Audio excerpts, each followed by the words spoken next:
takes faith to be a woman. Hi, I'm Merle Ray, and did you know that the enemy hates you and envies you above all that God created? You are made in the image of God, and he is not. The enemy has lost his created identity forever. That's why he wants you to give up yours. He would be thrilled if we women accepted becoming anyone or anything else except who we were created to be. It takes faith to be a woman. Nowadays, I believe too many hard-working women and their children are trapped in the destructive cycle of poverty because they work for low wages and few opportunities to save. In my opinion, too many women in the church are spiritually dying for the same reason. They are religious, but they have no spiritual identification. They have head knowledge of God without heart knowledge and experience of him. The trouble with having head knowledge of God and not enough heart knowledge or experience of him is that one becomes religious, just like the scribes and the Pharisees. And that, my friend, is sin. The Bible declares the wages of sin is death. And that's just how religious women act. Like we have no life. We don't smile at new ladies when they come in the church. Our faces are all stern and stuck up.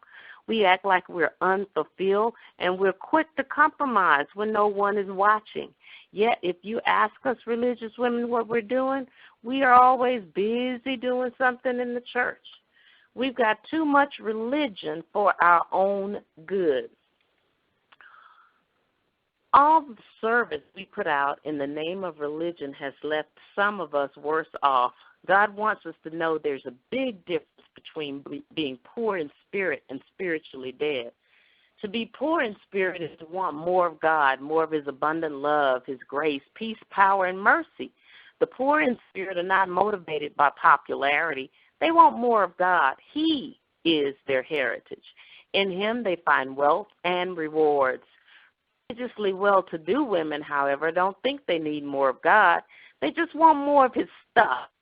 They don't seek to humble themselves before God. They take liberty in exalting themselves with his gifts. These are the real hoochies or mistresses in the sight of God.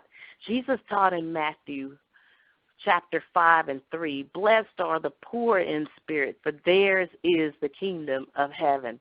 Just like people who are not satisfied with poverty but are oppressed by it, they desire more education, more training, more advancement opportunities to move them to the next level of self-sufficiency.